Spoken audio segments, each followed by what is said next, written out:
Good morning, good afternoon, good evening, wherever you may be. I am your humble host, Mr. David Null, also known as Hawkeye Two Feathers. And as always, I greet you with the love and the honor of the infinite creator. And I continue to pray that each and every one of you will accept and receive the gifts, the knowledge, and the healing from the universe.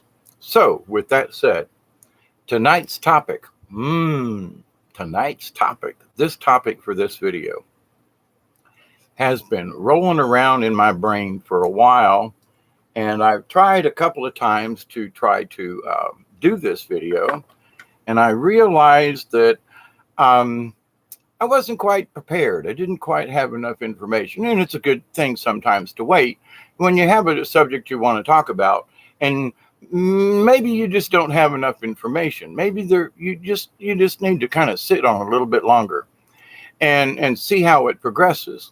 So this particular subject was brought up by a friend of mine. We have discussed this, I don't know, at least a week or more before, and it was already in my brain, having a discussion about this. And I have discussed it in other videos, but without using this as the premise. Now, what do I mean? Okay, great expectations.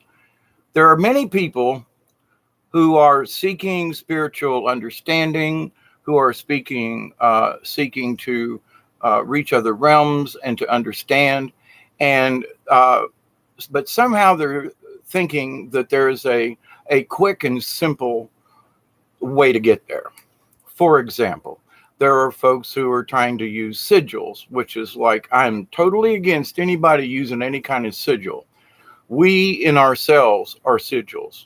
Each one of us. If you want a sigil of something, use your own portrait. But to create some kind of magical symbol or something when you don't understand who you really are, you're making a grave mistake for yourself, for your energy, for your soul, and for the lessons that you learn on the journey to understand your own spiritualism.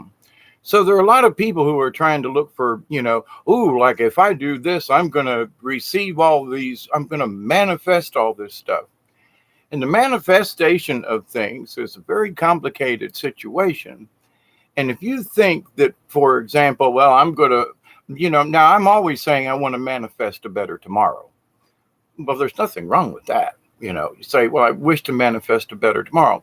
I'm going to wake up tomorrow, and even if I'm crotchety and cranky and feel,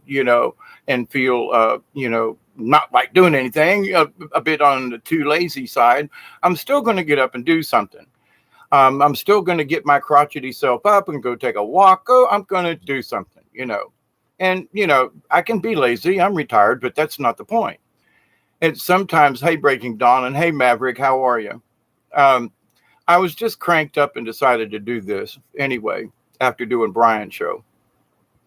But the idea, though, of great expectations. Now, Charles Dickens wrote the book, Great Expectations, back in the day. Had to read it. And Pip and the girl and the thing and the Miss Lady, and he has to show up and do all these things, and somebody is the hidden benefactor and all this. Well, okay, but here's the thing. That Pip, the character, he is led to expect more, but he doesn't know what to expect or where it's coming from and how it's coming or whatever. So he lives this life with great expectation of around the corner anything to do. And well, that's good and all that. But here's the thing. In spirituality, people think, well, if I start meditating, I'm going to have these visions and all these wonderful things are going to happen. And after 2 weeks or a month or even a year of meditating, they still haven't learned how to calm their inner self, how to calm those waves. They're still having trouble. Now there are a lot of people who can envision colors. That has never worked for me.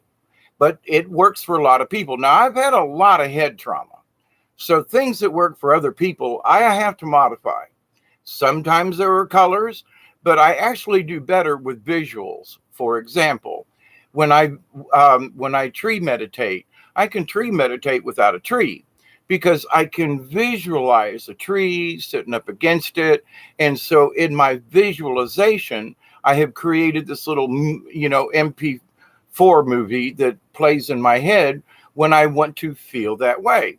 So, and I use some of the old nature movies where they show cells going up and down the tree and the different layers of the bark. I studied forestry, among other things. But my understanding of trees and how the bark, how the sap moves under the bark and the different layers and so forth, and that it goes up all the way up through and into the leaves, and then the energy is transferred back down through the tree, back down to the roots, and there is this great, big, huge energy change.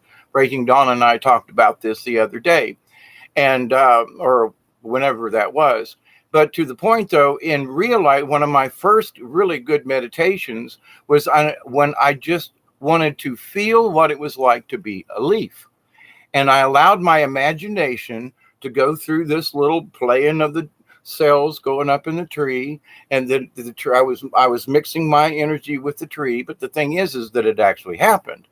While I was visioning this, my energy became part of the tree. And by asking the tree and having correct energy and so forth, I became part of the tree's energy. And then it shared it with me. And so I could literally just close my eyes, and I was lifted up through the tree and into the top of the trees. And the next thing I knew, I was a leaf blowing in the wind, and I can notice the neighborhood because I'm very map oriented and geographically alert kind of thing. But the thing is, I was like, holy crap, I can see the neighbor's house from here. And then immediately I couldn't believe that I was actually doing it and kind of crashed back into my body. And then I had to whoa, that was cool. Wait, so before I lost the feeling, I went back into it and realized, wow, it really did happen. So pine trees are different because they have needles. Their leaves are different, and the energy spikes. And oh my goodness. So to go take a ride with a good pine tree, wow. And the younger ones really have a lot of cool energy about them. You can just feel the energy coming off. If you allow yourself to be sensitive, go up to a short pine tree, maybe 6 feet tall, not necessarily Christmas tree type, but anyway, but the energy they put off, you can put your hands near the needles and feel the energy that the pine trees are giving off. It's really wild. So that's why I like going to a young forest. You can kind of, it's tingly when you walk through the trees. And especially if you walk in with a good intent. Well, so with meditation and the great expectations, people expect that the first few times that they meditate or they think they're meditating, they expect things because they've heard stories, they've heard whatever it is in their realm, whether it be Christian or some other religion or whatever, through whatever other study. They have some kind of, well, something's going to change within me. I'm going to feel this change. I'm going to be transformed. I'm going to understand things on a higher level. But what is your point of reference? Well, but how I feel right now. Oh, yeah, but what's your point of reference? And people, what the hell do you mean? Well, do you understand your current spirituality? You're expecting something else when you're not really understanding truly. And I had to learn this myself because that was one of the first lessons. Wait a minute. You don't even understand yourself. How can you expect something else? What are you expecting? Well, I'm expecting awareness and this thing and that blah, blah, blah. Yeah, but what is it actually? What is my reference point? Well, my reference point is this 3D reality. It's the history we've been told. It's the things that people discuss. It's the shows, and it's the gurus and the Bible. And it's all of these things combined. So, and it's interwoven together. But basically, we just have to understand that we are spiritual beings. Our awareness has been distracted since the day we were born in so many different ways. And it's a constant war against this when you don't understand it. So people look at their 3D world, they look at their current realization movies, things they've learned, maybe tarot on their own or Ouija boards, whatever it is that they feel kind of sort of connected to a spiritual, that it even exists, some type of other phenomena, but what do you expect? Well, but I saw this movie about it. Yeah, but that was one guy's idea. Well, should you expect that? Well, but this movie or this one person had this. Yeah, but is that what you expect? Do you know where that person was in their spirituality when they had that experience? Were you aware of anything that was going on at that time with your own self, with their self?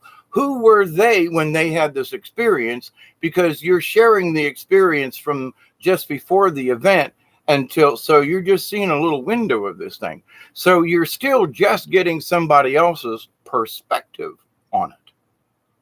Oh, it's a perspective thing. Yes, absolutely. So if you perceive a thing and you go, well, what do you mean?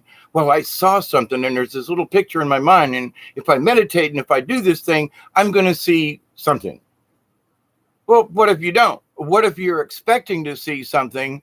There's actually something else there, but because you're expecting to see a lion or a tiger, for whatever reason, there's actually a mouse in the corner.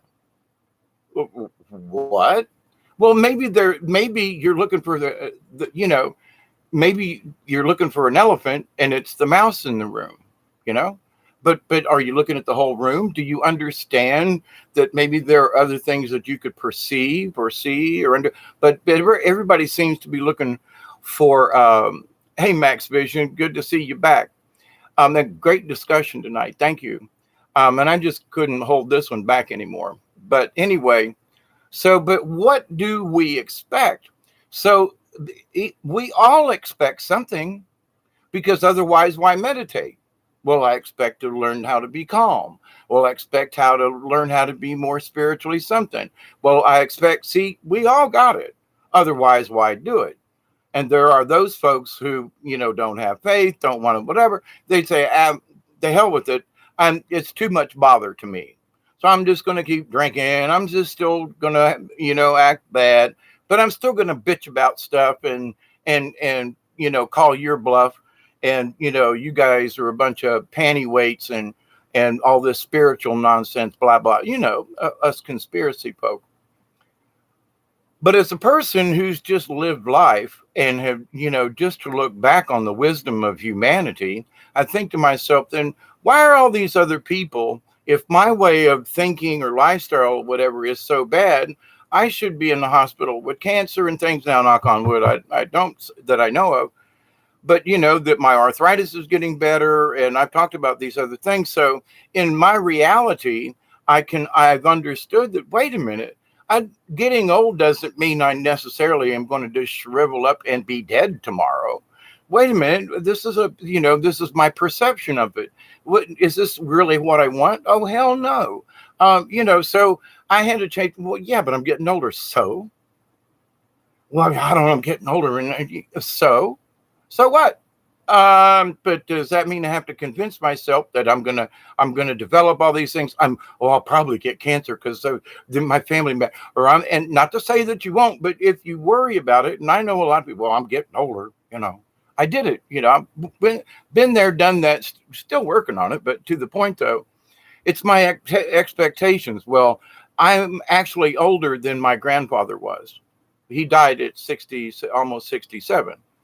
And I'll be 67 here in September, which next month. So I know I've been I'm 67. Well, technically, because I was being born, I just hadn't popped out yet. So, but anyway, it'll be 67. And I was still in the womb anyway. It's my own little internal thing. But to my point, though, of this, what we perceive from the day that we're brought into this life, we learn to expect things. Our mother feeds us, we expect it. We get food from the two big people in the house, you learn to expect it. When you hear the go ring when you're a little kid in the car, that means that the car's starting up. you learn these things as you get older, and you learn to expect them. When I get in the car, I'm going to hear the engine noise. Well, but later on, when you grow up and you say, well, I'm going to be the one turning the engine on, and it's a whole lot different, because if you especially back in the day, if you left the key on too long, you strip the starter out. You can still do that. Ooh, don't do that. So, there's even different realities, like just growing up with as a baby in a car versus being a teenager, learning how to drive and starting your own, starting the car, and everybody's in the car. You're going to drive by to church, whatever the deal. That's what I remember going, oh my God, I got to read a car. If I crash the car, we're all going to die. It'll be all my fault. Anyway. Funny that I should remember that, but that's a true story in that respect. But to the point, though, what do we expect? So we base our expectations on what we learn in this life. So, but what do we expect from the spirit world? Well, where's our point of view? What is your perspective? If you don't remember what the spirit world was, then how can you draw a conclusion? And just wait a minute, where's he going with this? What is your basis of expectation? So, well, somebody meditated and they did this and they pictured a blue orb and that they filled them with light and they felt better. Well, okay. But each one of us are wired differently.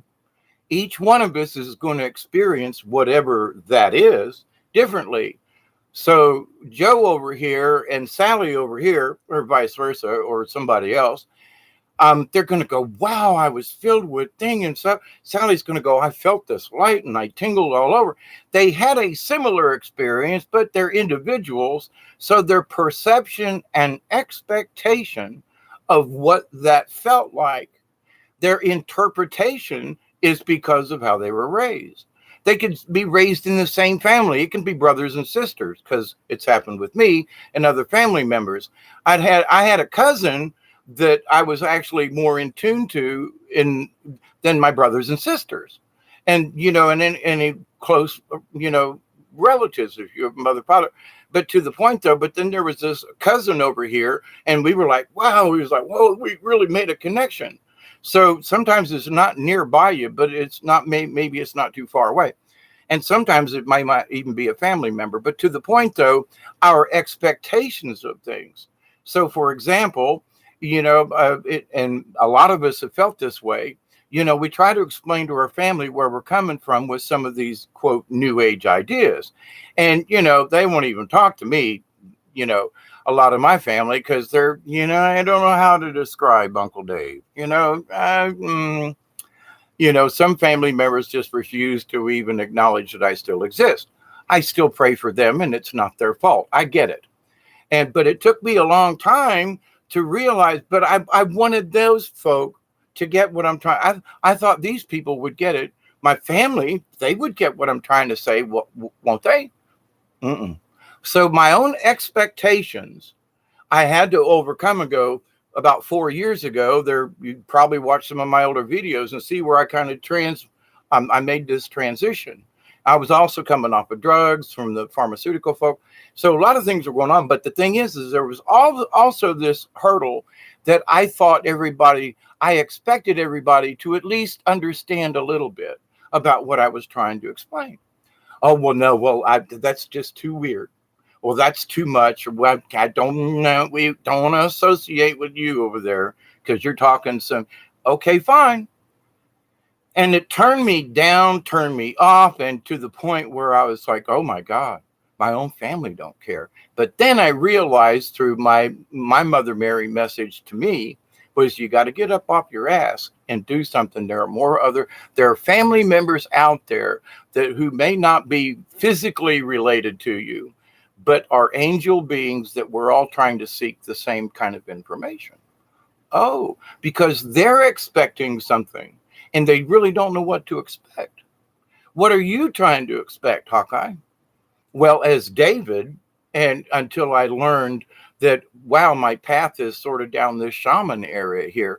Wow, I really get it with the Native Americans. I've really had some honest to God miraculous, events happen with shamans and things. And oh my God, the visions and the thing and oh, wow.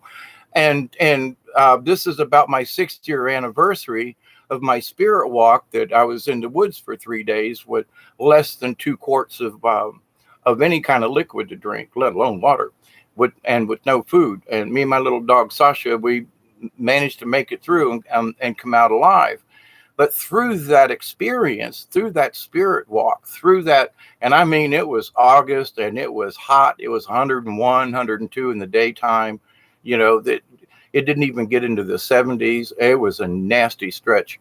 And we're going through a similar period right now. I was out on the river yesterday and it's way low. But to stay on task with this, the idea of expectations. So you're on a spiritual journey. So you're going to pray to whoever, you're going to pray to the universe, Mary, Goddess, Isis, this person, that person, Jesus, the saints. Okay, pick one. Now we have to understand that now, in my case, I believe that many of these entities actually do exist. We have to understand what is our right that gives me or anyone the right to ask for this being's personal attention. With all the gabillion of beings out there, you want them to stop what they're doing and to help you. Now, that's first off. You just got to understand that. Now, say, for example, it's Mother Mary. If I seek something that I think should come from the Mother Essence, then I will send this kind of up the line. And at her pace or whatever it is, I'll feel that essence come back down. But I know that unless it's an emergency of some magnitude, that I don't have the right to have a direct connection to anyone other than my spirit guide, period. And now through them, they go hey, okay, I'm going to call their secretary. I'm going to see if she's got a minute. You have to understand that there is a lot going on. So people expect, well, if I pray to Mary, or if I pray to Michael, or if I pray to whoever, did I expect this? But from what perspective? What is your perception? Well, I expect, okay, what? Well, I don't know, but I expect help. Well, maybe the help's already there. But. So instead of praying for help, maybe the prayer is for guidance. Now, for example, and I don't mean to, but there are certain things that are in the universe that may have Michael's essence or Jesus or the Christos, or I'm just not going there.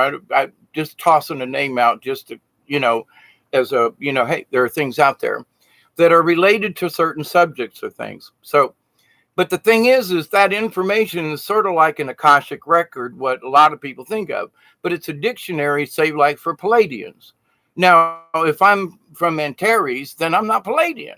So my Akashic record, and I've talked about this before, in that, what your record is may not be what your neighbor is, or even your brother or sister or aunt or uncle.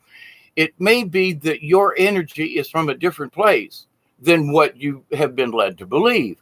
Or in some cases, I've seen people actually try to convince themselves that they're Palladian. And I'm like, why would you want to do that? Well, I have this and the connection and stuff. And, as a 9-year-old, I was, taken to someplace in Pleiades when, living in Tampa, see it looking out the window. There were a couple of events that I'm, I don't know, but I feel like I was just literally transported someplace else. And it was always while watching the star cluster Pleiades. And I'd wake up in the middle of the night and be staring out the window with my arms on the windowsill like this, going, what am I doing here? And there's the star cluster, and having weird dreams. Anyway, so, but I don't go around and say, well, I must be Palladian because of those things. Wait a minute, do I actually have the right? I don't know, but I haven't seen the passport or documentation, but I know these events happened to me, and they were at least spiritual. So, and not all Palladian folk are good, some have got a cross-eyed attitude, but with the same thing, though, that what do we expect? So we hear other people's stories and we say, well, maybe I expect that. But what if it isn't your story? So you're expecting someone else's perception, and you're trying to utilize it a little bit. I should feel this glow, and I should feel, and from what? What is your frame of reference? Now, I'm not trying to beat anybody up with this, but see, this is part of the warning. And the warning is that you want to expect something that maybe not be your reality. So, but this person had that. Yeah, but that doesn't mean you're going to get it. And your version of what they got, because you are you. And it's going to come in for you, not for them, because it's your perception. So what do you expect? Well, I'm not sure.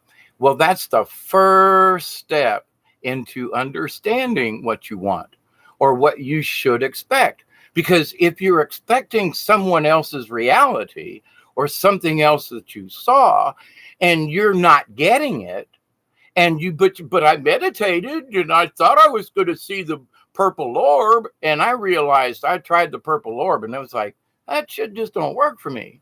Doesn't mean it doesn't exist. It don't work for me. But I know that I'm spiritually connected because of all these other things. So my form of being able to meditate is different because of my head damage, but I've had to, and I know of other folks that go, that don't work for me. And I'm like, yeah. So, but I use, if I want to think of something in a particular way, I think of it maybe in a mechanical way, so that my brain, because I was an engineer and all these things, I can understand the mechanics of things where maybe somehow spiritually, I don't quite grasp the light and the thingy and the change and the blah. Okay. But I can see where a machine would start out like this and come up and blah. Anyway, like a flower blossoming, for example. So I can see it in a mechanical way, like a flower blossoming. Oh, I don't see it in any particular color. It might come in as white. It might be in black and white because of my brain. But then sometimes it comes in a color picture. But I can feel what it's like for a flower to bloom. And as an actor, you get into character. So think about this. There was way back in the day, there was a commercial about a particular bacon. Ooh, sizzle, snap, look at me shrink. Ooh, sizzle, snap, look at me stretch. It was about different kinds of bacon. But anyway, but the idea was that there were these actors on the floor acting like bacon.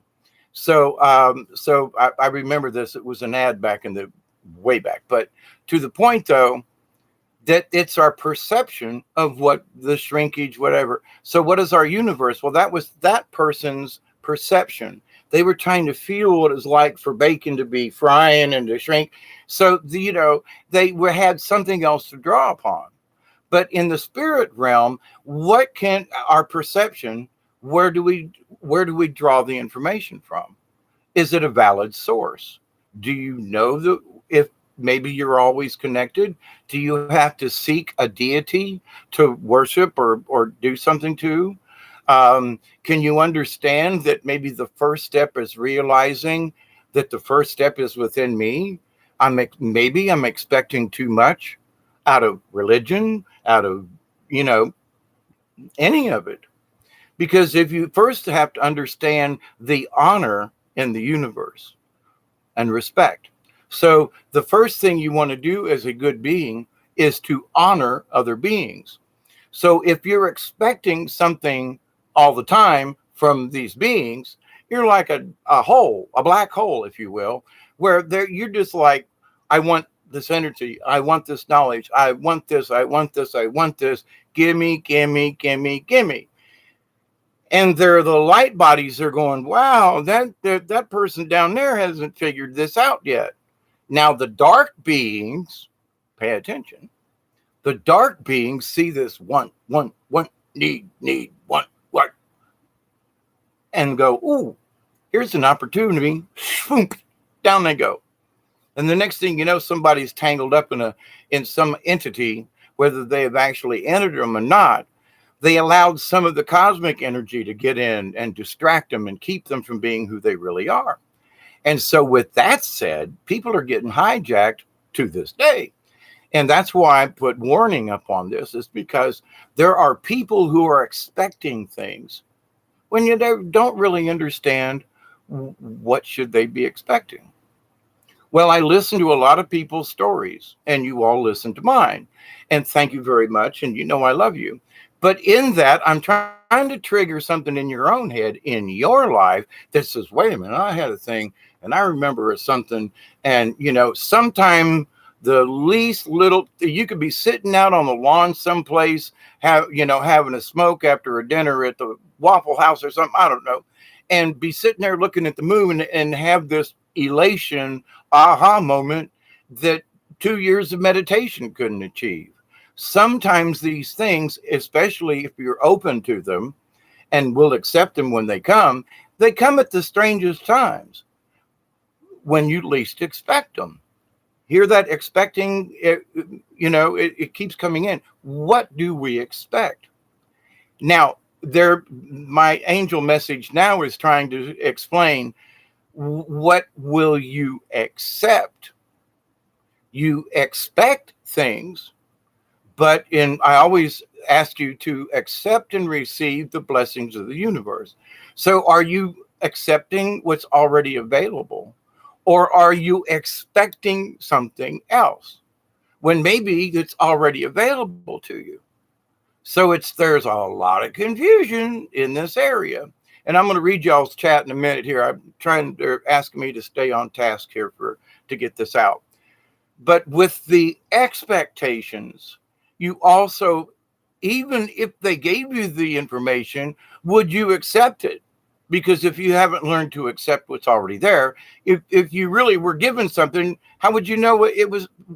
You got no point of reference. Would you know if they actually sent it? I thought, was it a fake or was it a true? Oh my God. One of those kind of moments. And no one can explain it but you. My feeling of what that moment might be and how you feel, it's because of our perception and our current expectations due to our social life, whether you're grown up in Europe or in South Georgia or up in the Northeast. I got relatives up in Ohio. And listen, they similar but not different kind of thinking up there. Not bad, but different, So just a little bit of perspective. I'm not sure about that, but, not necessarily bad, but, I can drive 50 miles north into Albany, Georgia, and the people there are slightly different than if I drive to Tallahassee, which is 60 miles south of me, and I'm still within my range of area, but the people, even there though down in the south, the Florida folk are totally different than the Albany folk are. They're closer to the ocean. There's different things. There's the thing. There's blah blah. Just it's different. Same kind of attitudes and stuff, but So the folks in Tallahassee expect things differently on a day-to-day basis. Where if you just go to another town for a little while, you expect, well, the water's going to taste. When I went out west, none of the sodas tasted right. I mean, when we got into the Dakotas and from that point west, the water tastes different. There's different minerals in it. And Mountain Dew did not taste like Mountain Dew. I mean, nothing that I drank fit the bill. I mean, even the coffee tasted different. And I was like, what the hell's going on? This is water, ain't it? And yeah, but no. And so like for 5 days while we were out west doing our thing until we got back into Oklahoma, it was like then tea started to taste like sweet tea again. I mean, it was really weird. But our expectations, like for me, it was I expected, a Mountain Dew to taste the same in Washington and Seattle as I did down here or in Memphis, Tennessee. And it didn't, oh, wow, I didn't expect that. So my point of reference is, how does it taste here? So what is your expectations of higher awareness and of understanding the universe? What's your point of reference? So, and you got to ask yourself these basic questions. Well, let me see. I would like to just have some kind of elation. Pick one tiny little subject And don't try to ask a particular deity, because unless it's an emergency, just ask your own spirit guide, because the answer may already be there. It's sort of like, it's like a fax page, uh, uh, common questions and answers to problems with a program or your computer. You go through the thingy first, right? Well, somebody had a similar issue, but and they did that. Oh, and it fixed it. Oh, okay. Boom. Move on. So there's information out there in, quote, the spirit realm that already exists. They don't have to stop what they're doing to explain this stuff to you, but you have to accept it. You have to allow it to come in. You have to go, let me ponder that and let me think on that. Let me, does this resonate with me? When I was on Brian with Milky Way, we talked about frequencies. So if something's coming into you and it just like makes your brain go wacko, that might not be for you. That might be an incorrect message.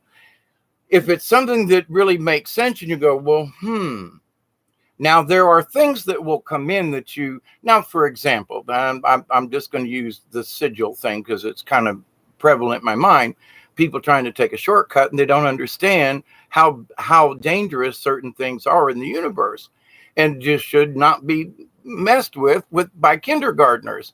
You would not give a kindergartner keys to the tractor and say, yeah, go, y'all kids go play in the field, and I'm going to give my 4-year-old keys to the combine, and it's headed in that way. If he mows y'all down, that no, I'm sorry, but it's sort of like that. It's that weird. People think, well, I understand that I could drive a car. Yeah, but does that mean you could drive an 8-row combine? I mean, does that mean you could drive a semi-tractor trailer? Does that mean that you can, drive a steamship? Well, I can row a boat. Okay, does that mean that you can sail a two-mast schooner? Can you actually go out into the ocean? I mean, so there's these things. Well, yeah, I know how to sail, but can I sail a schooner? Well, hell no. Would I know more than maybe some folks? Yes, but I couldn't sail one by myself. No. But to the point though, so this idea that we should know how to, be a master mechanic simply because we asked for it. Well, I want to be a mechanic. Well, so you got to do your training. So same thing is true in the spiritual world. Well, I want to be more alert. Well, okay, so work on that. Work on your awareness. Ask spirit to give you little clues. Like yesterday, I was down on the river and I went for the kayak, and I should have took my little first aid kit with me, and I didn't.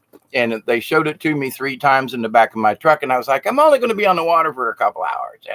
Got down there, cut myself, skewered myself good, blood spurting, and now I realize this is still in the back of my truck, 5 miles away, and I'm downriver. And now what do I do? So in thinking quickly, this other item that I picked up, wrapped around my finger, cinched it tight. And oh, by the way, if you need a one of these little bags, they're great. I wrapped it around and tightened this little cinch thing, and it helped to because I was bleeding pretty good.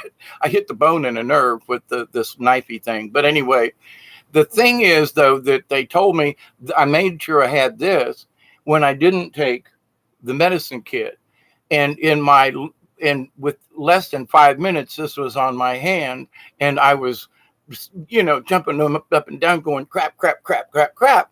But I wasn't dead, and the bleeding had stopped. And so, it was a situation like, you never know. And you have to be able to, if I didn't have the medical bag, how do I stop the bleeding right now? Because it's important, I've got a paddle back,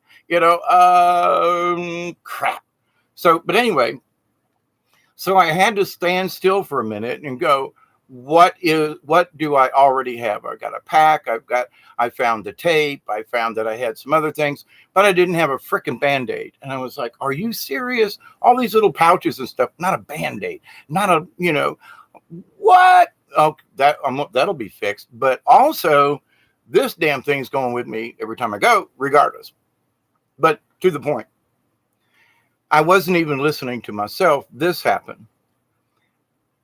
and I had a point about what I expected. I didn't expect to get my finger nailed, but at the same time, I didn't expect to be able to use this ditty bag to stop the bleeding. And I mean, so there are expectations, and I like try to, have stuff in case something weird happens, which happened yesterday.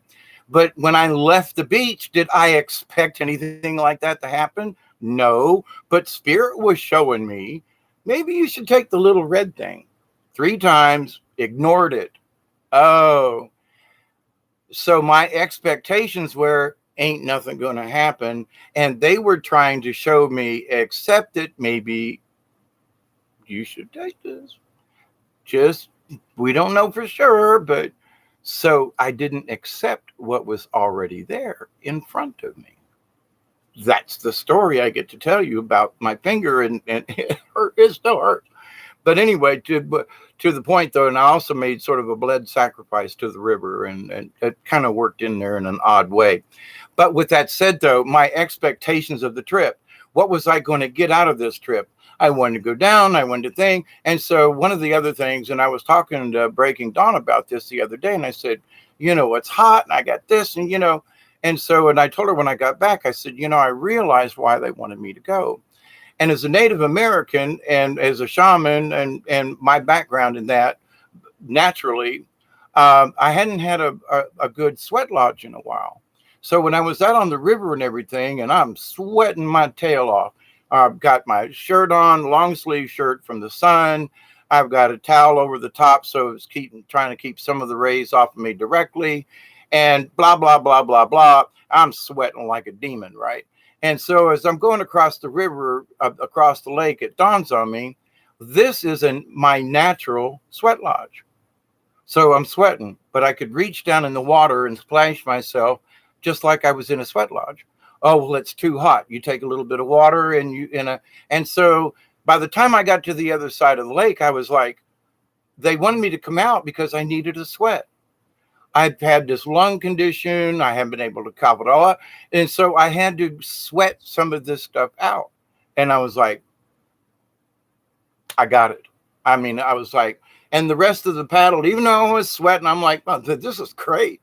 I accepted the fact that the sweating was doing me good, and that through the sweating, especially in this instance, it was, to help me heal. And that's why I was being drawn at that particular time, blah, blah, blah. Should have went earlier, but anyway, but the thing is that the paddling helped me to cough up some nasties, the water, the sweat. And then when I got to my destination, even after I cut my finger, I stripped down to my skivvies and went and sat in the middle of the fastest flowing water I could find on the river, and sat there and meditated and cleansed and washed and everything, and was like, wow. Now talk about, I didn't expect it to feel the way it did. It actually felt different in some ways, and kind of odd. It was like, wow, I thought there was going to be something else. But I've learned to just do it and accept rather than expect. Accept whatever happens. And sometimes there's little tiny details, and you go, well, it wasn't a big bump, but well, I feel better. But then later on, it's sort of like a zip file. You get the zip file, and it's like, it's only, half a megabyte of information. Click on it, goes poof, and it's like, ooh, there's this document. Same kind of thing. So what happened to me yesterday is still kind of blossoming. Finger still hurts. What a reminder. For my own damn self, what a crazy fool. This one was a new one on me, but anyway. So what to expect? So I ask you all, and anyone if they're off on this search, ask them a simple question. Well, what do you expect to get out of this? Well, knowledge and understanding. Well, wait, but maybe it's already in front of you. Yeah, but I'm going to learn about how to spirit conjure. Whoa, back up. Whoa. Have you read up on that? Did you research the word conjure? Oh, no, but spirit conjure. Somebody said it was a cool idea. We're all going to go over and try this. Well, hang on. You don't even have any self-control over your own self, but you're going to delve into an area all 4 feet and your arms and legs, because now you're being a beetle of some kind and an insect in a crazy world, because somehow you're jumping into this in ways that you're not even expecting. So you are expecting, ooh, something's cool over here, or it's a bangle, it's something bright and shiny. And maybe what you need to do is do your own internal work, which is kind of muddy and cloudy and shadows and crappy. And you have to go back over stuff and say, look, I'm done with this. You might pop up in my head, but I'm done with you. I cannot do anything else. And any further thought on any of this stuff is actually not going to do any good. I did a video about this, about penance. And I was I'm a Catholic. Whip yourself. You gotta feel pain in order to make it up to the universe. No, that's feeding the negatives. So in your own life, are you still doing penance? Are you still suffering? Well, if you're still suffering because you feel like you have to, then what do you expect out of the universe? Actually, because if you still think that you need to suffer in order to pay back, then you're already in the wrong frame of mind and in the wrong realm. Because if something good was sent your way, I've done this. Oh, I can't accept this because I'm not worthy. That can't be true, because I still have to suffer. Well, the first thing you need to do was stop suffering. Stop whatever pain you've already put into stop. Because the best way out of it is with good intentions and with positive results, and doing positive things to pay back whatever it is. And now, in a way, you got to pay back all that karma. How many years did you beat yourself up or feel guilty or whatever, or punish yourself for? Maybe that some of it was needed to be done. Maybe you need to get kicked in the rear end. But did you take that kick in the rear end and just continue to, and negative and blah, blah, and be moody and angry all your life? I mean, or could you have dealt with it and said, I'm going to do something positive. I'm going to change because I don't really accept this, and I'm trying to expect something else out of the universe, when inside yourself is the simplest expectation. Clean up your own shed. There's something but it's not. They're simply cleaning up. Trust me, my shed needs cleaned. But inside, whether you soul work, however you want to look at it, sometimes that old broom over there in the corner ain't hurting nothing. But do you need it? Do you, this would ever come in handy? But the point is, everything needs to be looked at. That old broomstick that I want to throw away, I end up using for a curtain rod up in a closet. Oh, well, that's the reason. It ain't good for a broom, but it's a really good, hard, strong hickory stick handle, and it makes a really good rod for hanging clothes on. Swift. So, but if we just leave it as the old broom in the corner and don't use it, then, we don't accept that there's another use or there's something else there. And that's a bad analogy, but to the point. There are things that may be sitting right in front of us. Well, I could use that for something. Or I could, cut it up, use it, burn it, use this walking stick. Who knows? Thinking of the broom handle. But the thing is, that's why this finger taught me something. Something I had not thought of to use as a Band-Aid and as a tourniquet ended up being this little bag I almost left. And that's what helped me and my finger out. Glad this thing packs easier in my fanny pack. So yeah, this thing's going too. And you can put stuff in it too. But to the point I was like, man, I learned a couple of things right there. And then I'm an old swamper, So in understanding what to expect. Now, something weird I just want to point out after almost 50 minutes into this. And I'm going to read your comments here in a second. I think I pretty much got my point across about this. We need to lower our expectations to kind of wrap this thing up. We need to lower our expectations, because maybe we're expecting something when it's already around us. But if we keep, I've talked about, well, I need a car. Well, here's a Chevy. Sorry, I wanted a Ford. I know that's a strange analogy, but folks get a kick out of that. So, but to the point though, so in our reality, maybe some of the answers are right in front of us, but we are not accepting them as truth. Or somehow, well, I'm not sure, maybe I should suffer some more and beat myself some more. I'm not worthy to accept this. That's where the work starts. Because in order to accept, how can we expect anything of the universe if we don't already accept that what's there? You got to stop and think on that one for a minute, right? And that's the point of this video. You got to stop and think about this. Am I expecting too much? Maybe, well, I think something, and I know people who are, and you just got to slow down, because every day is a journey, every single day. And for me, I'm always sort of in a meditative state. But the thing is, though, that, sometimes stuff comes to me at the oddest moments. I mean, sitting on a crapper, like, what? Oh my God, I'm sitting on the toilet. Driving down the street, feeding the chickens, whatever it might be. So things come to you in all different ways. Oh, for example, coming back on the river yesterday, I was not necessarily looking for feathers, but I reached where the lake comes in and the river narrows down.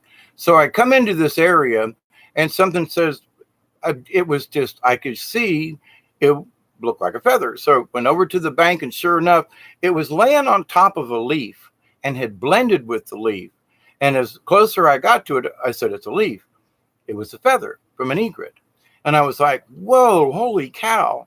So thank you. And it was that little nudge, right? That little spirit thing, here's the test. Will you actually go over there? And I was like, of all the stuff on the bank, all the almost 10 miles round trip now, I'm heading back 8 miles into it at least. And I look over and I go, wow. And son of a gun, it really was. It was a feather posed on the leaf. And it's a leaf. And then I went over and picked it up. It was a feather on the leaf. Wow. So I got that one. So I backed up and I kind of scanned the area, nothing. And then I back out into the river and I get this tug and I see something on the opposite bank, which was, 30 feet away at least. And I'll go over to the other bank. There was a wet feather, really kind of skanky. But for all the litter and everything on the bank, I spotted that feather. And I was like, wow, one on either side, the entrance or exit, since I was going back upstream, so the water opens up into this big lake area kind of thing, and the water slows down. So I'm in this area, and I was like, there's a feather on both sides. So I get back into the middle, and I'm like, well, this is cool. Not a special feather, kind of worn out and bad. And I was like, but any feather will do. And the fact that I saw it with all the other debris and all the other leaves and things on the bank, I was led to that one spot. That's listening to the spirit. So as I start back up the river, I look off to my right again, same side of the bank, but there was a tree that was down, and just on the other side of it was an even better feather. And I was like, son of a gun, went over there, and it was like really nice and fairly fresh. So within just a couple of feet on the bank, and I was like, just, oh my God, out of the corner of my eye, because I am tuned to that, there's a present for you if you stop and get it. So even after getting cut up and bleeding in the river and all that, they gave me feathers on the way back. And I'm like, how cool is that? And where I thought it was going to be extra hot, it actually started to sprinkle on the way back. Clouds gathered like a normal afternoon, and they used to be in the old days. But then the temperature dropped, and where I thought was going to be a really hot paddle back, with it being at noon on the way back, I was like, no, it had cloud cover and a little shower, and the temperature cooled down like, maybe 88 degrees instead of 94. And I was like, wow, air conditioning. It was a nice paddle back. I mean, everything changed. Did I ask for it? Did it just happen that way? Other people in Thomasville got the showers. But for me, I looked at it and thought, interesting. Well, thank you, So it was there the whole time. I didn't necessarily have to ask for it to happen. but my expectations, actually, it was going to be a hot paddle back, and it wasn't. It was pleasant. I found a couple of feathers. Wow, thank you. So when you don't expect something, sometimes the greatest gifts come to you. But are you aware? Are you aware, and will you accept them? So, I mean, this just happened to me 24 hours ago, kind of thing. So I tell these stories because it's the truth. And, the feathers are over there drying, but to the point though, so are there feathers on either side of your road or your river or wherever your path is, and they're there, but you don't know how to look at them. You don't know how to see them. They're already there. The gifts are already there. So, but when you tune into these things and accept that they're real, or, oh my God, it's just a leaf. No, that's a feather. No, it's a leaf. I'm gonna paddle over there anyway, damn it. Yeah, I'm already here. It's a leaf. No, I'm not. It's a feather. So my belief, and when I picked it up and the leaf, and I was like, it's in a leaf, but there's the feather. Have faith. I trusted my eyes. There was a feather, even though it's like somebody had molded that. It wasn't stuck to it, but it was right inside should have brought the leaf, but I just brought the feather. But to the story point, oh my God, it was camouflaged, and I accepted still it was a feather. Faith in the feeling. No, it really is. When the little devil was trying, yeah, it's just a leaf. Don't worry about it. But it looks like nah. The devil trying to steer you in the wrong direction or something. You know what I mean?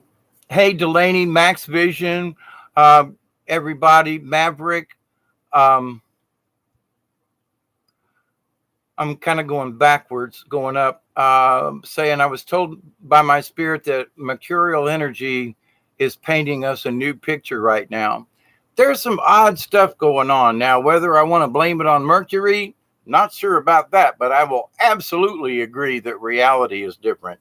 Oh, to go along with this, and to your point, Maverick, on being on the river, and I'm down in the swamp, it's summertime, it's hotter than Hades, or close to it anyway, at least muggy wise, and there weren't any bugs.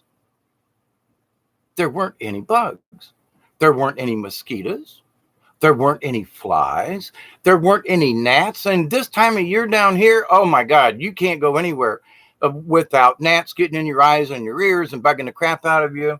Where I stopped to get out and take my little dunk in the river, there should have been mosquitoes all over me. I've been in that area before, and mosquitoes were everywhere, biting me, eating me, couldn't stand it, kind of thing.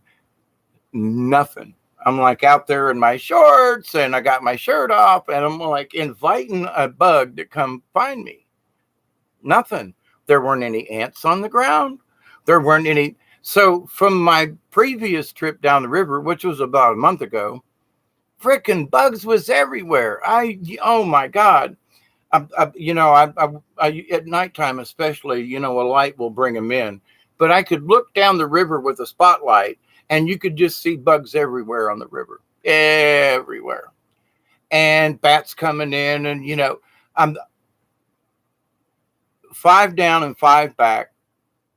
No bugs in the swamp. No bugs. No alligators.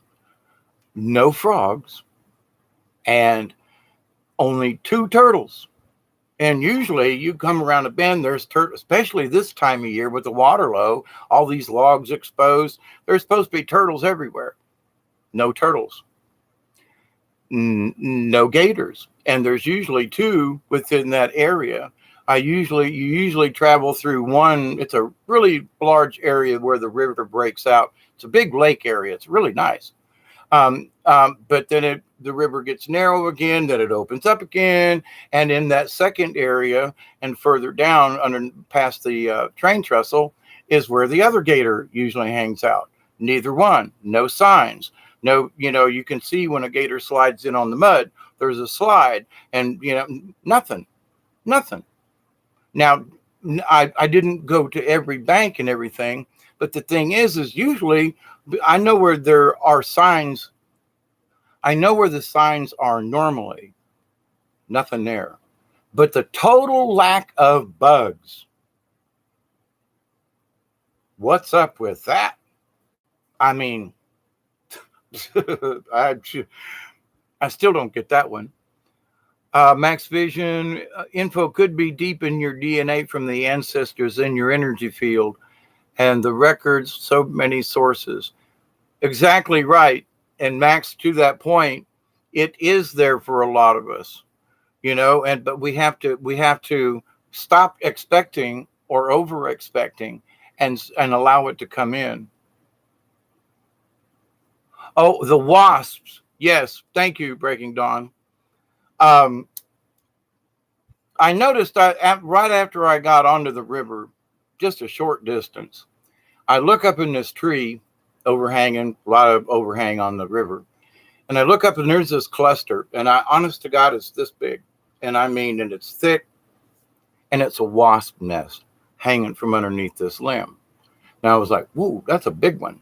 If the water was up any and you hit that sucker, man. So go down the river and I'm just taking it easy and paddling and kind of getting into the sweat thing now, because now I've changed my mode of thought about it's hot, I'm dying, to, oh, I'm hot, this is my sweat lodge.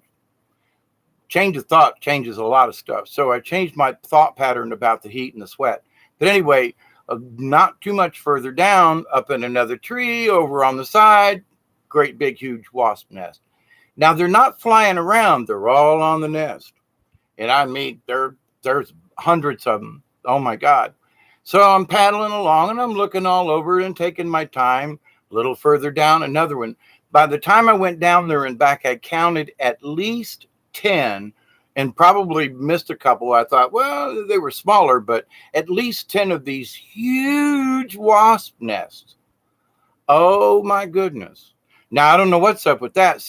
But there were absolutely no other kind of insects, but these huge, nest of these wasps and three different kinds of wasps. So just in what's up with the world and reporting weird things, this is way out of normal. Now, not so much about the wasps, but the fact that there seem to be more wasps and zero other kind of bugs, that's a way out of whack. No frogs, no turtles, no other life.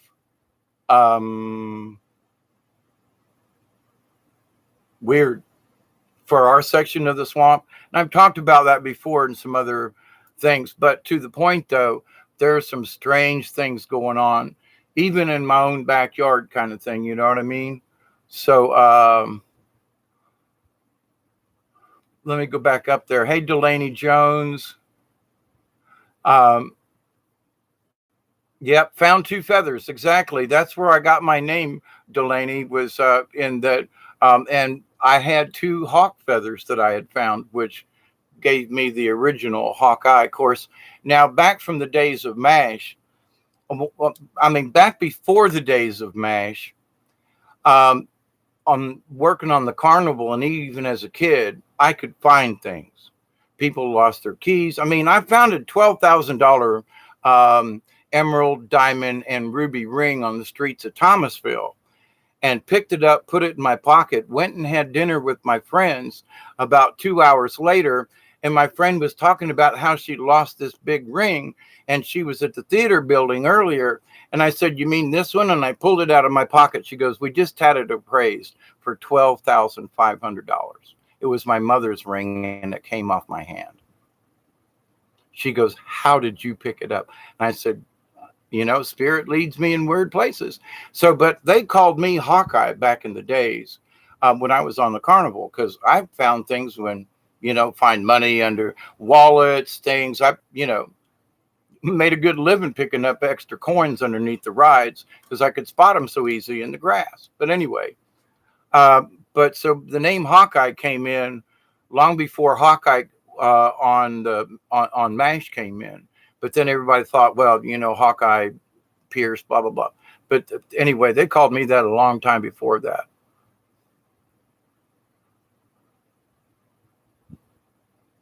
Yeah, max vision, epiphany or downloads can happen anytime if you're looking. And one of the things is that it's not, I stopped looking unless I put a question out there. I quit looking. And just maybe I'll think, well, I kind of wonder about that. And rather than ask the universe by simply going, I wonder about that, if I just allow the message to come in, it'll say something will show up, or go over here, look for a feather. There'll be signs. But if you have to be aware to accept that maybe that little nudge to go over there is a true feather and not a leaf. Anyway, but I agree with you, Max.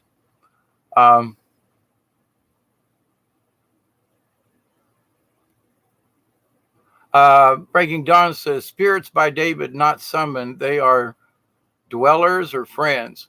There are all kinds of entities that come through here. I used to creep out about them. Oh, who are you? And I'm like, now it's like, I've pretty much put, there are crystals all around my house. I'm sitting on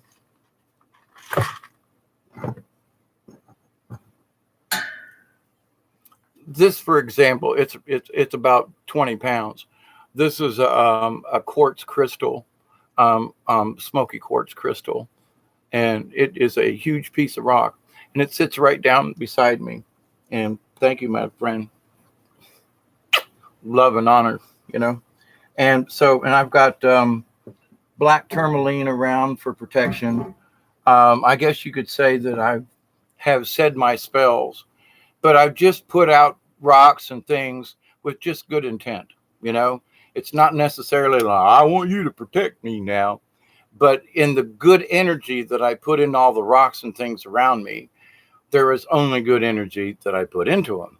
And so, there ain't anybody around here that's like trying to force any energy. Now, there are entities that try to mess with me. I will agree with that. But it's not that I have cast spells or I'm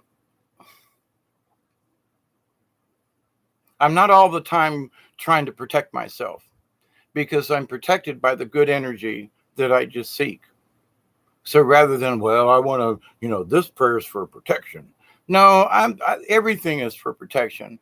If I continue to build my energy and my light and to think only in this positive way, then it's really going to be hard for some of these entities to get near me, because my energy, my orb I'm thinking of it as a shell. So the more bright energy, the more I can push my aura out, then the harder it is for them to, to get at me. So, and I understand that's my shield. And I understand that if I keep my core values up, that is my protection. I don't have to worry all the time about doing protection spells or this or that. Yeah. Can I still get whacked in the back of the head with a rock or something? Yes. And it's happened on occasions. But the thing is, though, that I've also got protection around, because I'm trying to promote that, and other beings protect other beings. And, if somebody's getting beat up in the corner, there are other entities that go, no, sorry about that. He's one of us, leave him be. And so, but now the entities that have been in my house, there have been some nasties here, but I live very close to two, churches. Well, I live on Zion Grove Church Road, and there's a cemetery right beside the church. New Bethel's across the river from me, right through the swamp there. And there's a big cemetery over there on the side of the hill.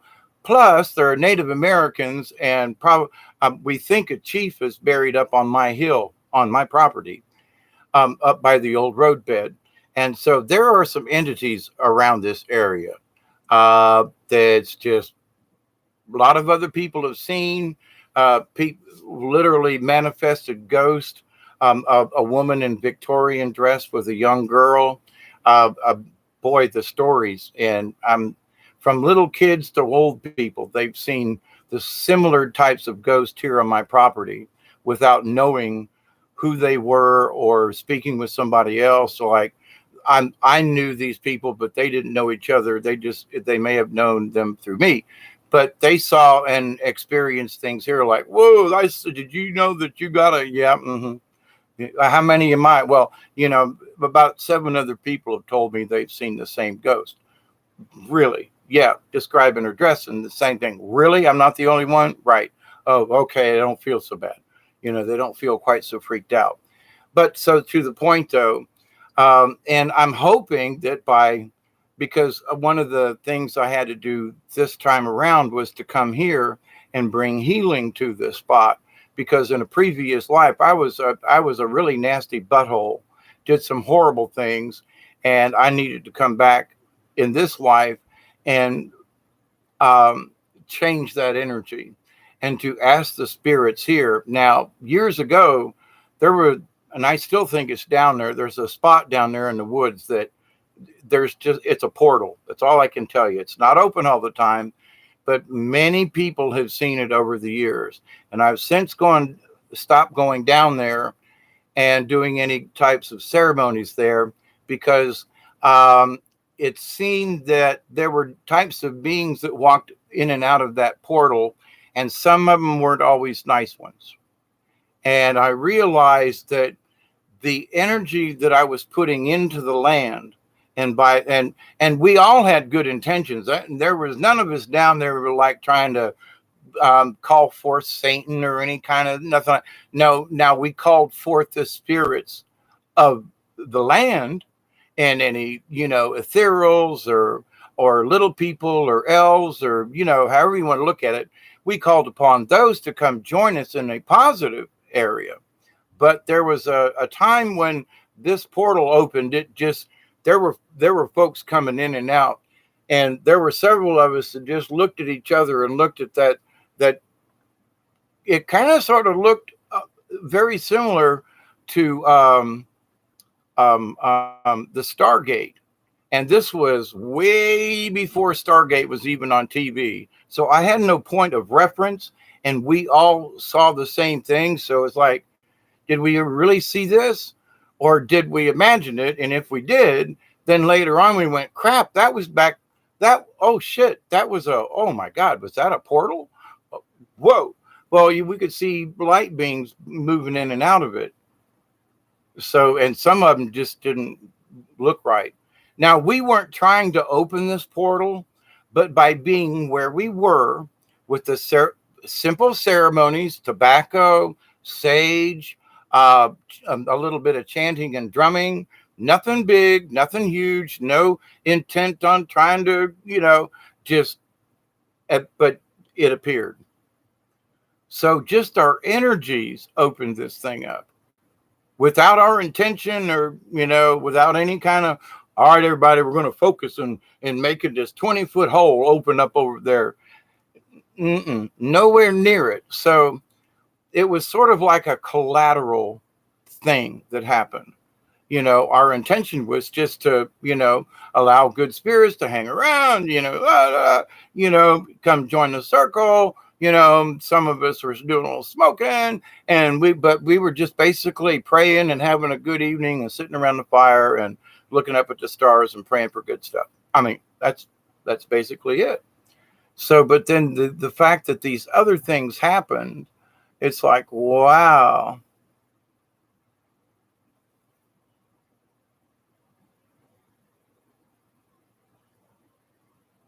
Oh, hey, Marie, how are you? Haven't had a sauna in years, though. I take hot baths to get steam. Yeah, I haven't had, boy, if I could, I don't want to do a sweat lodge by myself, but it's like really not a good, a normal practice.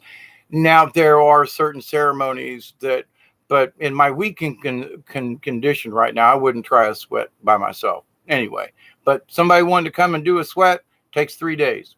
But if you want to do a sweat, we got to build it. We got to sanctify it. We got to get it ready, and then smoke it one time, and then get in it. And then, but 2 days usually takes 3. But anyway, a long weekend. But Damn sure worth it. Max Artemis, hi there.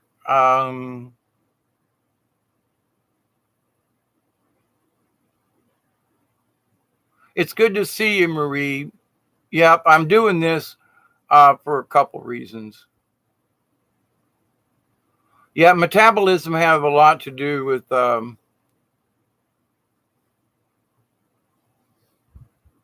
yes, Delaney. We've all been those of us who are able to film things, they have definitely given us permission. And I took some pictures yesterday, and I have yet to put them up on the screen. I'm going to do it in a little bit here if I don't fall asleep. Yesterday, it gave me a lot of energy, but it also kind of made me tired. But I was up for like 24 hours, 36 hours through the whole experience and stuff. But anyway, I actually feel more energized than not. I should be more tired than I am. But I do realize I need another I need another nap. After all that excitement. But Maverick says, I saw fairies in many of them, and the big guy with the hat, I could see his body and shoulders. Yep. There's some crazy stuff in some of them pictures. Uh, Max says, I love surprises.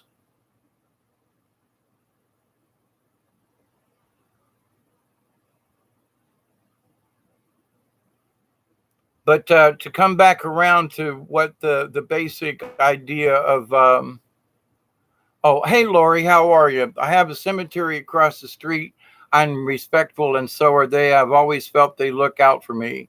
Lived here a long time. Yeah, I've been here a good 35 years here in this location. Now, there are some nasty SOBs around here. I ain't going to lie to you. And a few of them have argued and been poltergeistish. But if I feel anything's being a little rambunctious and stuff, I mean, I used to walk across the floor and something would trip me up. I mean, literally trip me up. And I'm like, you people got to go. I'm sorry, but you're just not welcome here. If you want to hang around outside, but if you're going to come in the house and you're going to be ugly like this, nah, nah, nah, nah. I mean, one of them tripped me on my stairs. I know y'all can't really see it, but no, my stairs goes up. Anyway, it's real steep. It's a home built kind of spiral stairway. It's a half spiral. But anyway, but to the point though, I was coming down the stairs and I mean, it was like somebody grabbed my foot and I fell face forward and hit this big, this is a cast iron radiator sitting here beside me. And that I got out of an old house in Thomasville. And I hit my face on it and laid here, fell to the bottom down here on the floor a couple of years ago. And I was like, you sons of bitches. There have been a couple of nasty incidents where whatever was here, and I mean, I know to be careful to come down my stairs, but it was like somebody just bam, and down I went. So, there have been some evil, wicked, mean, and nasties around here. But I realized also that during some of that time, I still had some wicked, mean, and nasty in me. I wasn't all that clean and spiritual, even though I was still working on the good side. I had my inner demons that I had not taken care of. And so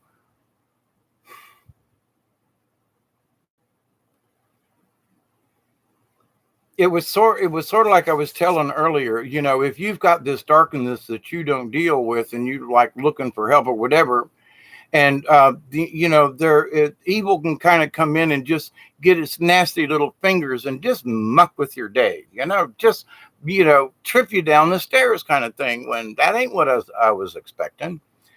But to other things though, I realized that in a way, because I hadn't dealt with the darkness within me, there was darkness that was attracted to me, like, whoa, he's got some dark spots, let's go mess with him.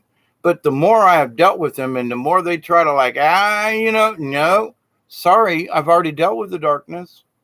You can come at me, but that ain't gonna work. And there are times when they continuously like try to put something in my brain, try to depress me, and I just fold my arms and go, sorry guys, you have tried this shit before. It didn't work now, and it ain't gonna work now. I mean, it didn't work then and it ain't going to work out now. So, it's not like I'm trying to pick a fight with these folks. Hey, Cherry. Hey, baby. Been sending you prayers. I hope you've been getting them. You're never alone, by the way, to any of you. But and I'm going to do something nasty. I've been wanting to smoke this cigarette for the last 3 hours, and not supposed to smoke on YouTube now, and blah blah blah. Well, next they're going to be banning coffee. But to Bob, to you AI out there, thank you very much for allowing these to go through and the glitches to kind of finally got took care of. My screen locked up earlier tonight, and I usually don't get the blue screen of death on this Chromebook. It just went bunk just minutes before I was to do the live stream with Brian. That was interesting. Okay, I'll light it off screen. I won't smoke it directly on.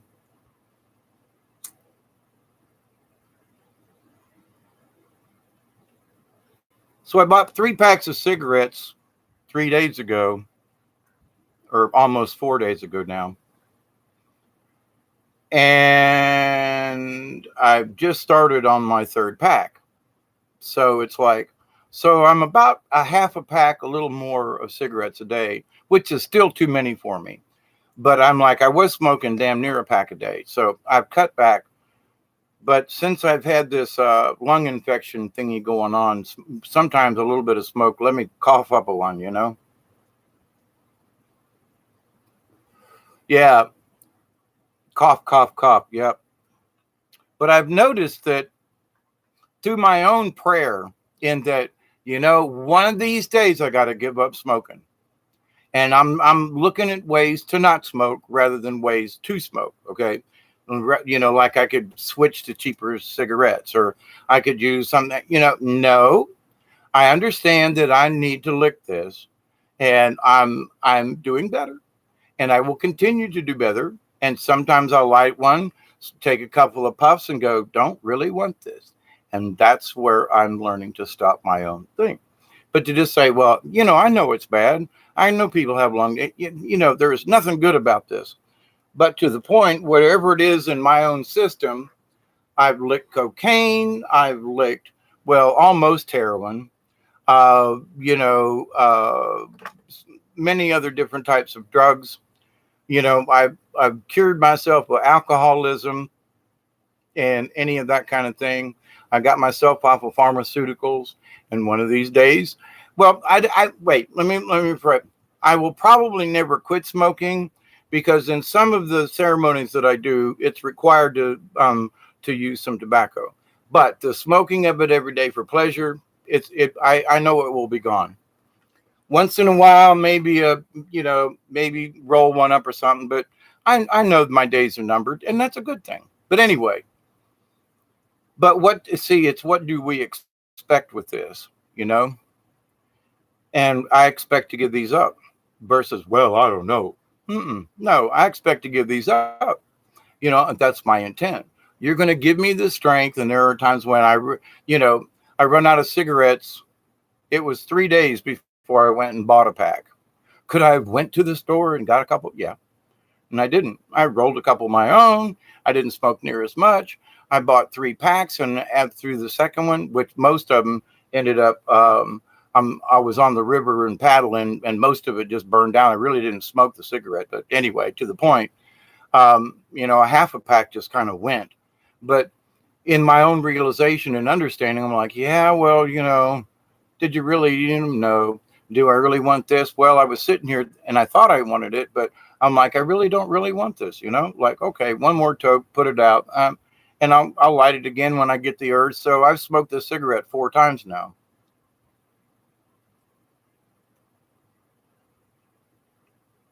And so rather than worry about, I'm still smoking some.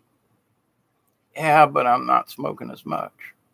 And yes, I'm still working on it. And yes, I got a positive intent. Yes, I just put it out.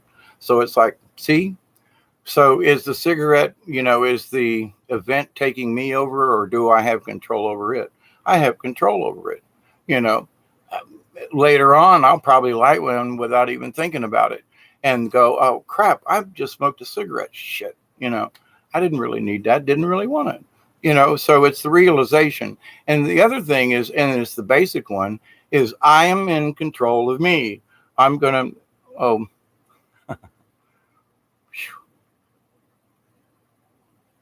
I put that cigarette out on some candle wax and it's like making a really smoky thingy over here. So it smells like candle burning now. But anyway, but to the point of all of these things, though, in understanding our expectations of the universe, expect goodness, but it's how you expect it. Expect good things to happen if your intention is right. It's like spirits around me.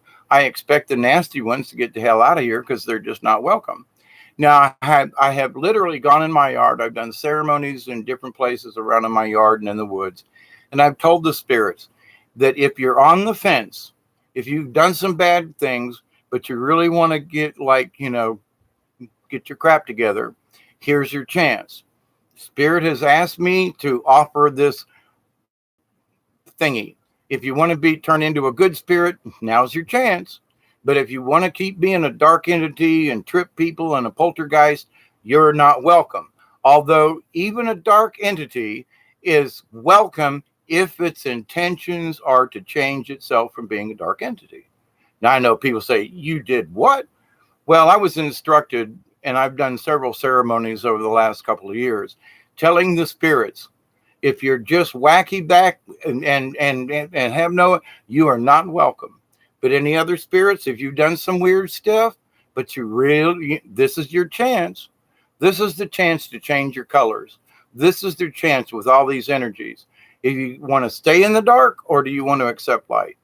And so since I started doing that, and periodically I'll just go outside and get my drum and maybe do a little fire, or just maybe sometimes just light a candle and say, listen, to all you spirits that are here, all you good ones, absolutely welcome. And let's help change the other ones that are half and half or on the fence. And to any negative energies that really want to change, we will offer our services. Otherwise, the rest of us, because now I've allowed accepted good energies to come here and said, listen, and you're welcome here because I want good energy here. I want to change whatever nasties happened in the past and bring any good energies here. So I've taken pictures of orbs up in the trees where they didn't used to exist before. And now they're like coming around and y'all are seeing, wow, I just seen this thing. There was an Indian chief behind you. There was where before they were afraid to come and collect. Now they're welcome. And so all of the crystals that I have and all of the, different things that are around me, I'm looking like how I'm, let me show you these two just because they're sitting here and they're kind of asking me to.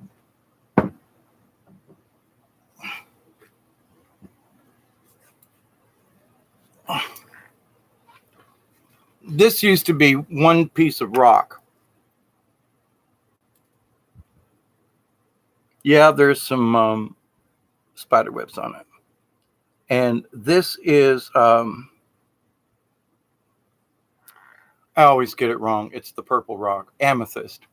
This is amethyst, and it came out of North Carolina in a cave up on the Nantahala River, on the up part of the Nantahala River. And my brother got the bottom half of this. There was a section underneath here. It was a huge piece of rock, and they were sold as bookends way back in the day. But the energy that these two pieces of rock have, oh my God. So literally, when I say I'm surrounded by rocks, some of them are pretty good size, like these right here, for example. So if I need a good charge or something, these amethysts come in handy. But anyway, and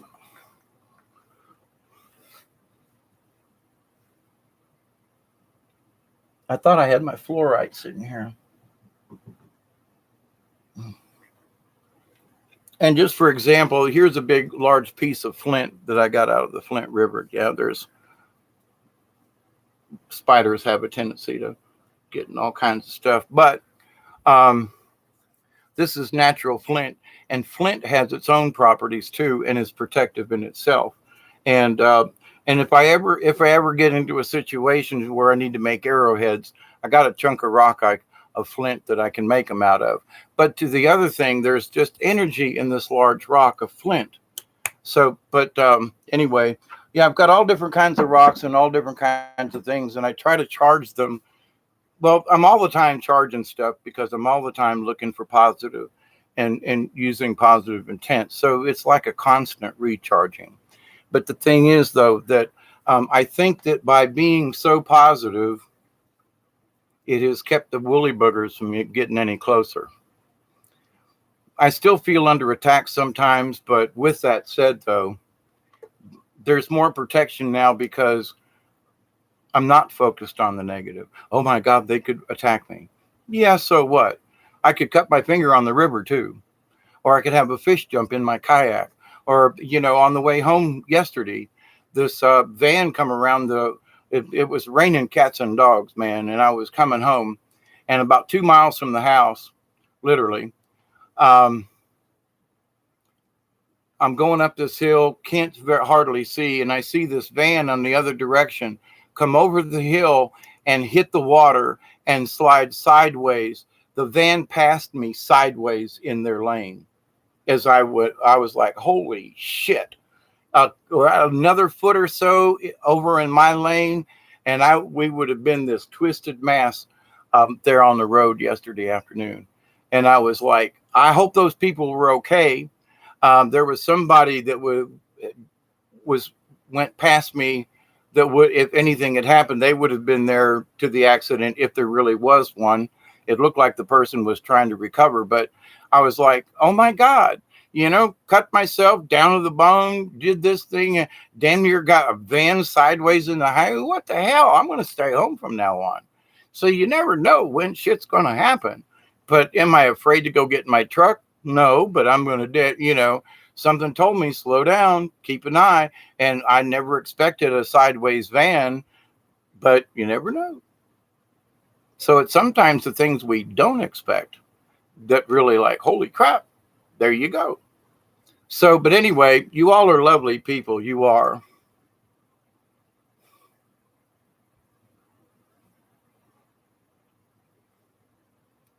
Yeah, pond with fish. That was one of the things I always wanted. But then I realized that, do I want to kill anything? And I'm a fisherman. I've cleaned rabbits. I'm not new at this. But in the older I've gotten, I look at the fish and go, it's just a fish. Yeah, what gives me the right to kill it, to eat it? Same thing with my chickens. People say, why don't you kill your chickens? And I'm like, but they still lay. Not as frequently, but they still give me eggs. Why would I eat? If I kill the chickens, I don't get any more eggs, ever. Never. So what good does that do me? But to the point, though, I've changed my whole view of stuff. Animal kingdom, this thing. And what gives me the right to eat another animal?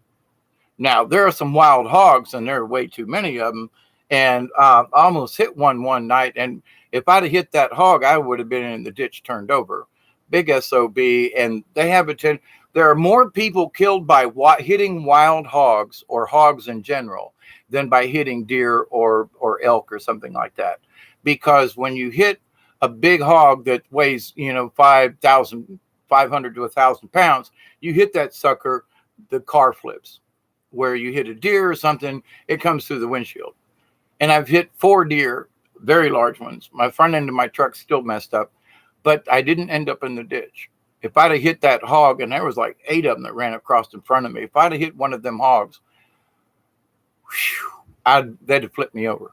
I mean, that's just how it is. But anyway, but could I eat a hog? More than I have more feelings for fish. And the other thing is about fish, with all of the pollutants in the water, I don't really know if I want to eat a fish. But to the point, I get it. In fish culture, there are folks that grow tilapia and stuff down here, catfish farmers and things. And there are a lot of issues that happen on these ponds. And you think, well, and then all of a sudden a bunch of fish end up dead. And somebody was overspraying on another field and the toxins got in the water and they had a fish kill. So you went to all this problem with a 4-acre pond and now half of the fish are dead. And it wasn't even, who do you blame? You can't eat the fish now because they were all dead and polluted. Now what do you do? Anyway. Yeah, we need to grow real food again, and you need to grow it inside, and under. I'm moving from the outside garden to greenhouse with extra lighting because we're not getting the right frequency of wavelengths from the sun anymore. Jasmine is starting to flower around there. Oh man, I love jasmine. Yeah. Oh, thank you. Awesome rocks. Yeah, I got a bunch of others around. I've got some from Brazil, and actually, I think this one that I showed you the smoky quartz. I actually think it came from South America. I did some work for a friend of mine whose father was a geologist who literally, their whole yard was just these huge rocks from around the world. I mean, like tons of them. And I used to swap him out. I put in a new toilet for him and he gave me this rock and something else. He traded me out in rocks. But anyway, and then he would go to gem shows and stuff and traveled around. And so I bought many pieces off of him over the years. Max says, I've heard orbs can be positive or negative, so you'll probably attract like forces. I've only seen a couple of orbs. They were white and went by my face real close. Yeah, flint is cool to work with, Cherry. It really is. And I got some other big pieces, but that one's just wanted to be in the house. A lot of amethyst is imported. We have very little amethyst due to volcanic action, section eruption. The heat changes it too often.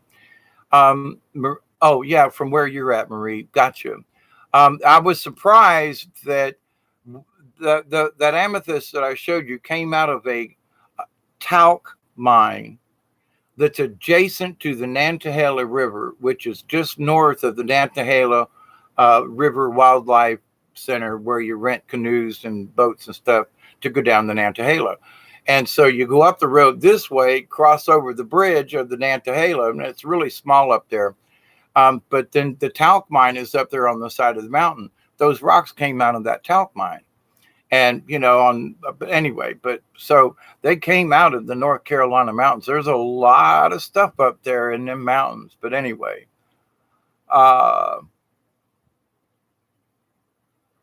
let's see. I've lived in an area where it was so abundant, you find it just going for walks in the forest, depending on the year, but I never studied crystals or its properties.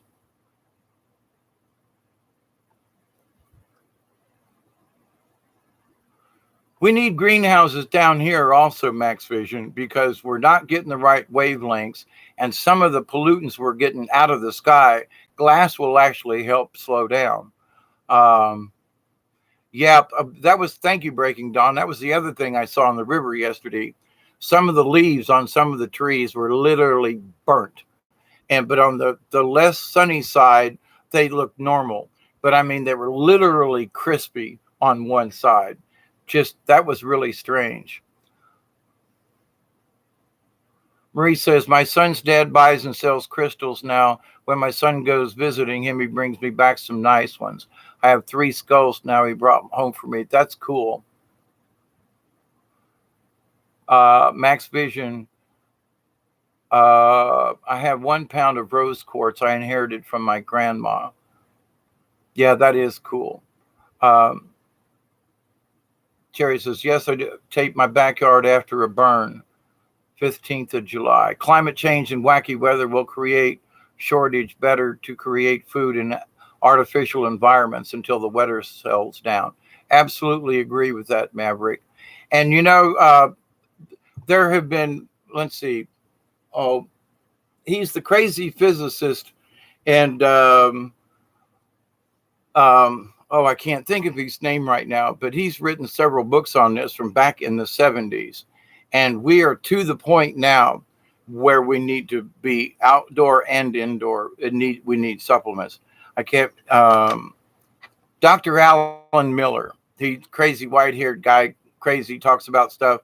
Been on many channels, but he's got really good information on on different types of interactions and things. But one of the things, and we kind of talked about it, Max Vision on with Milky Way, it has to do with also how much you need every day. And when you realize that the 3 meal a day thing, that all this water and all this, that we're actually taking in too much. And we need to understand, because as soon as I mean, I don't need a third of what I used to. Where I used to like eat 2 Big Macs or something like that. Well, not a Big Mac, but two cheeseburgers and an order of fries and a large drink. I get halfway through the first cheeseburger and maybe a couple of fries, and I'm full. I've had enough. So I take it and I eat it later on. So one hamburger and a thing of fries feeds me for a whole day now, where that used to just be one part of one meal. So, but the thing is, I'm healthier for it. I mean, there's just so many other things. We really eat too much. So people who are like, this is one of the things preppers. Well, we're going to live in this thing. We got 3 meals a day. And I'm thinking to myself, you've got all this stuff. Now, what happens when you eat all those beans and rice? You're going to fart, and you're going to be in a closed-in condition. You're going to be in a root cellar or something, right? So you're going to eat all these beans and rice, and you're going to be farting. And now, where are you going to put what you just ate? In what? Did you put a toilet in that bunker? I don't know. There's no hole in the ground. There's no. What do we do with the food we eat? Well, you're going to have to poop. Yeah, but we're in a bunker. Right. Yeah, 4 people. Yeah, okay, 4 people eating beans, and you're all going to have to poop. You're all going to have the gas from the beans. And now you're going to like, what? And you're going to do 3 meals a day. Now you're going to have to evacuate those 3 meals a day. Where are you going to put it? You're going to open the door when the contaminations go, well, here's a bag of crap.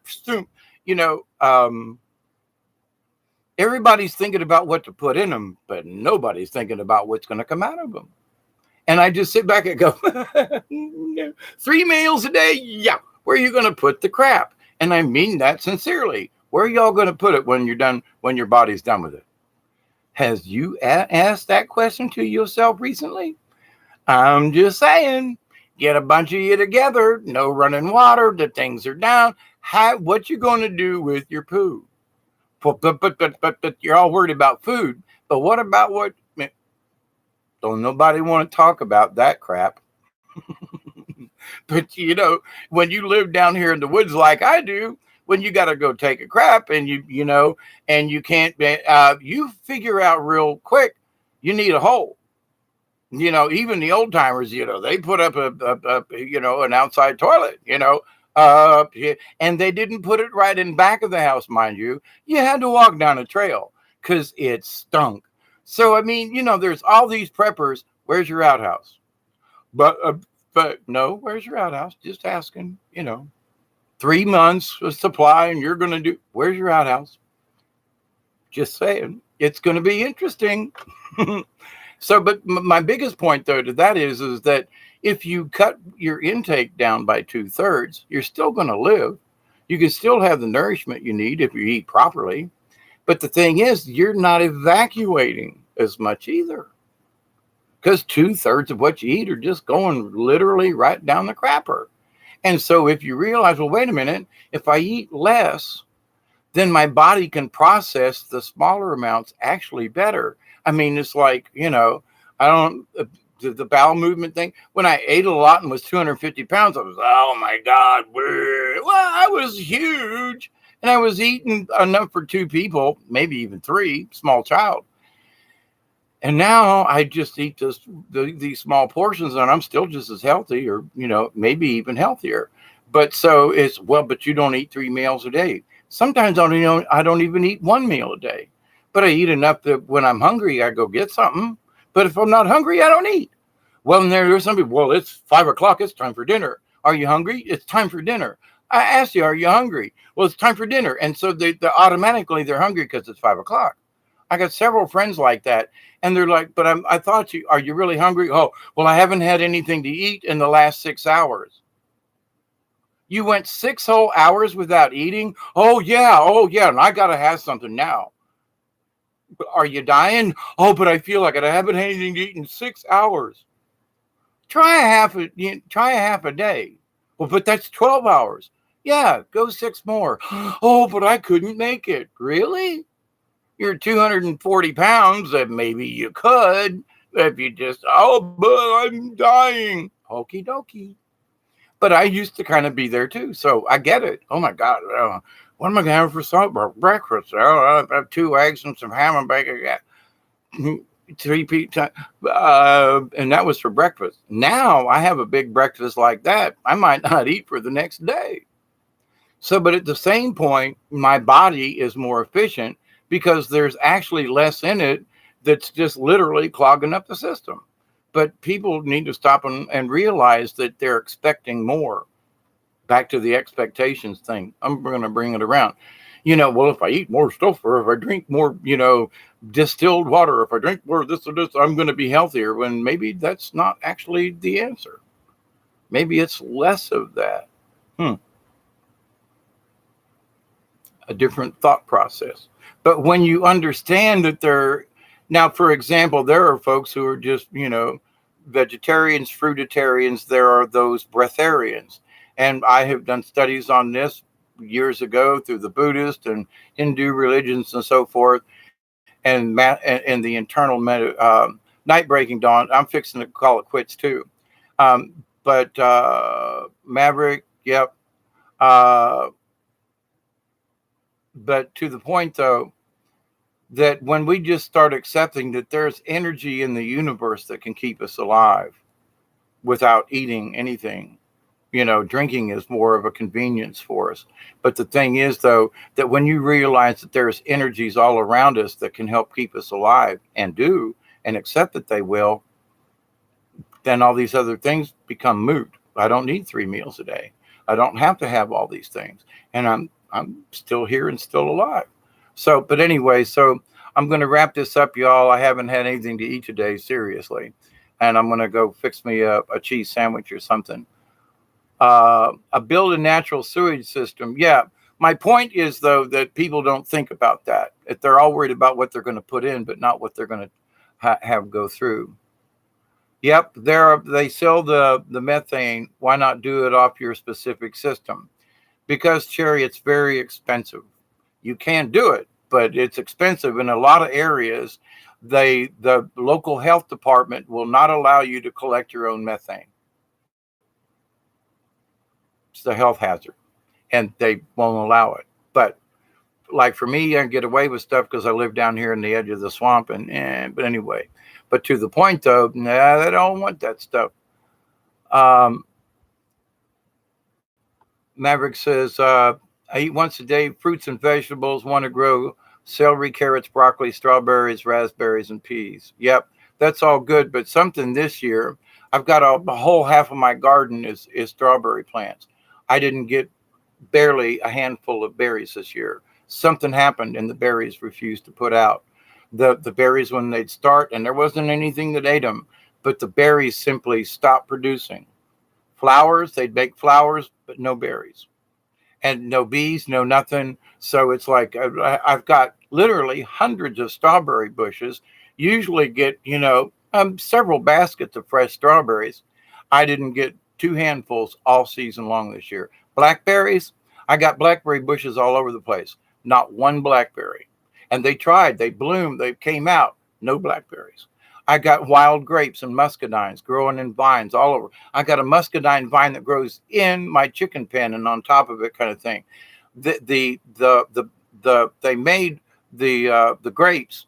They came out and then they all fell off. They didn't mature, and it wasn't because of squirrel or something. These things literally just fell off the trees. So all of the things that I have naturally cultivated, like local muscadines and all the strawberries, and I brought in raspberries and other types of fruit. nothing pears. The pears were just,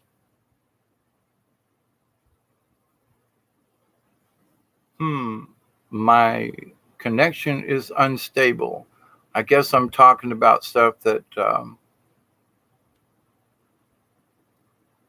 yes, Cherry, that heat your home on methane gas. You really got to do a lot of crapping. You really do. But now here's the thing. Years and years and years ago, back in the late 60s and early 70s, there was a book out there called One Straw Revolution, written by a Chinese professor. And he proposes that with 21 to 25 acres of land, that you can have chickens, goats, fish, this, that, the other thing, grow a little rice, and sustain a family of 4, maybe even 6. But in that, what they did studies, and methane gas is just poo. Propane gas is methane gas pressurized. Okay, so all the propane is actually methane gas, but to the point, anything makes methane gas. But if you're just going to rely on just your poo, that's not enough. It doesn't create enough gas. You need to have some other things in there working with it. But what they did was they made a communal bathroom. And so the folks in the village would go and poo in one location. But the amount of methane that was produced by this village of 10 or 12 gave them enough natural gas that they had one large meal a day that they cooked with the natural gas, and they used some of it for lighting, gas lamps and things, but for the whole village. So it's doable, but you really got to change your thinking, and you got to be in a place that will allow it because of local zoning laws and so forth. Yeah, Matt Damon grew potatoes on Mars. Yeah.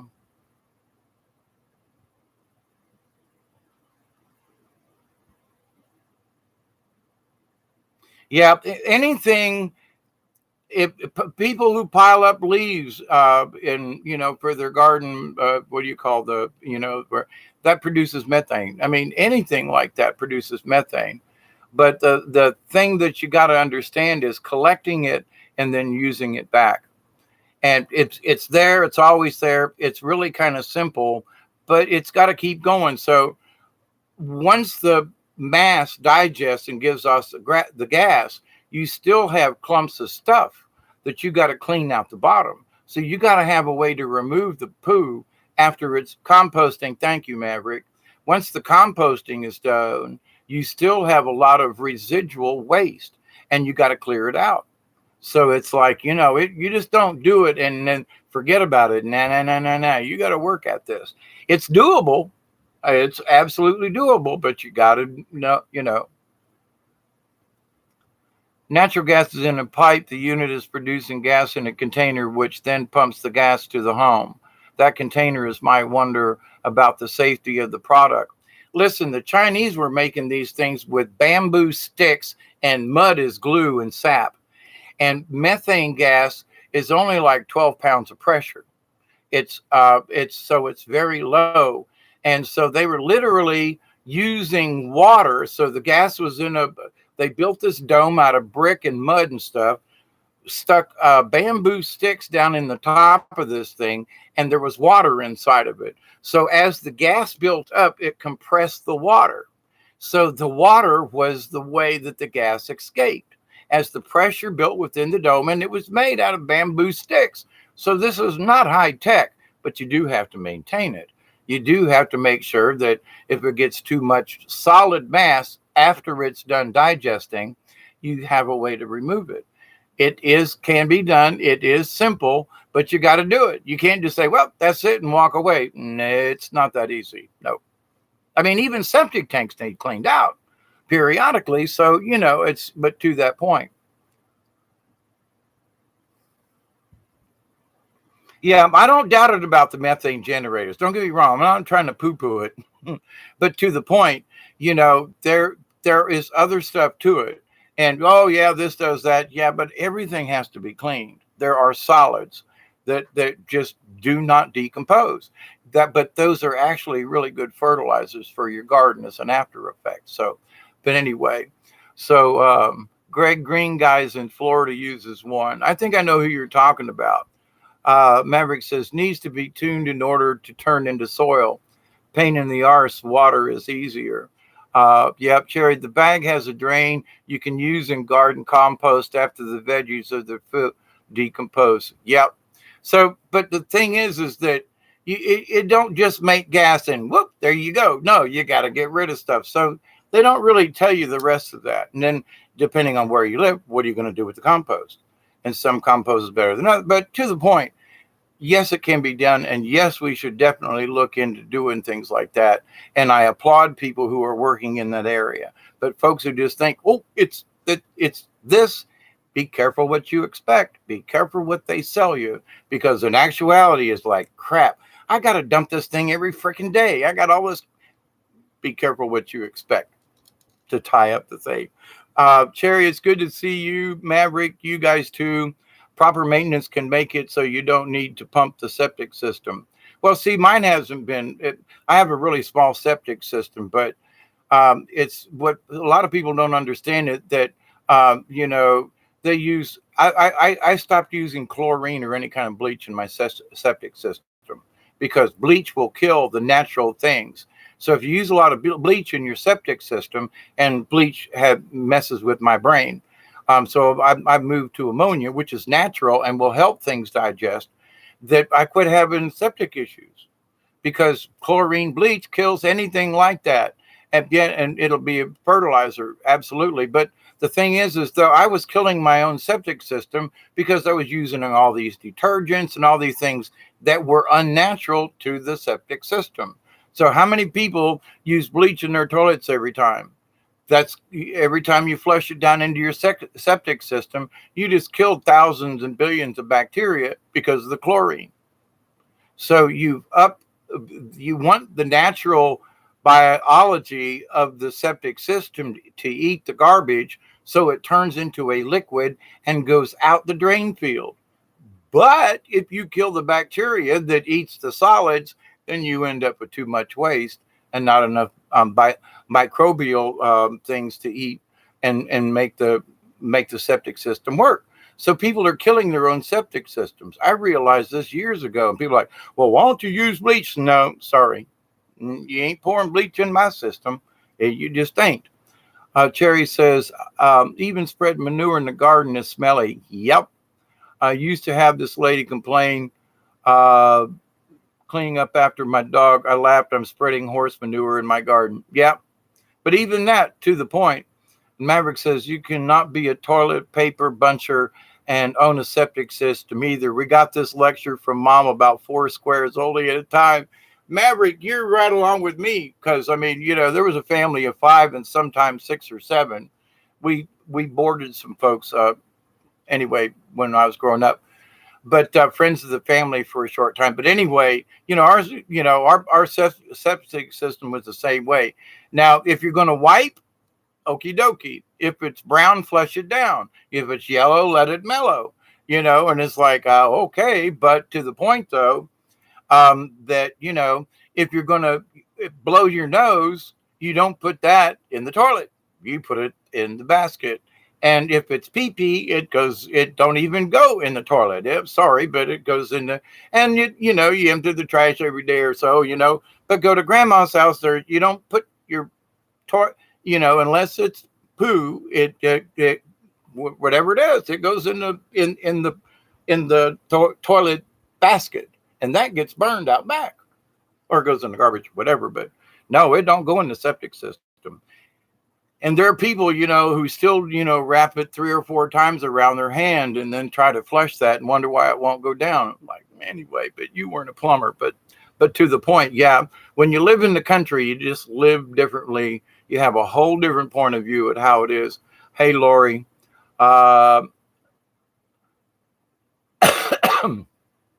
Cherry, my pear tree took off with water from my fish tank. Yes, that will absolutely do. Yeah, I use everything I can too. In fact, I got some stuff that just needs to go, but the weather's a little too hot for some of this now, and I can't wait. But anyway, but to my point, it's almost 2 hours now. It's been great hanging out with y'all. Cherry, Lori, Maverick, all of y'all, and those of you, those folks that went to bed, Marie, all of y'all, keep it up, keep up the good faith, and know that there's always love sent you guys' way. And I just, before you go off with, oh, this is cool, make sure you test one or go use somebody else's or go see one in demonstration, just to be on the safe side. One experiment I had here, this had a pet rat named Twinkie. She loves shredding our cardboard. Yep. Uh, that poo grew great. Yep. Love hanging out here, chatting. Thank you guys too. And I haven't chatted enough and just opened up and said, okay, come on, let's chat about shit. But, thank you for hanging out. And this last hour has been all for y'all. But I love to hang out with you. And I love that you folks chat with each other and that we are sharing the entire experience. So cheers out there to everybody.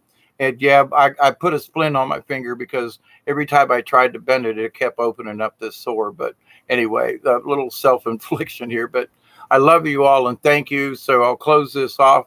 Wow, 2 hours almost on the nose with my closing prayer. As always, I pray that each and every one of you will accept and receive the gifts, the teaching, the wisdom, and the healing from the universe. I continue to pray that each one of you, your friends, your family, all of your relatives, and all of your relations will come together and accept and receive the healing, the blessings, and the knowledge of the universe. And I continue to pray that each and every one of you will continue to accept the healing, the blessings, the knowledge, and the wisdom of the universe, and that you too will spread it in your own way. So thank you. Good night, good morning, wherever you are. It's 12:30 here in South Georgia. So TTFN for now, my friends. And it is really great to hang out with you. So until next time, I love you much and keep it between the ditches. Talk to you soon. Adios.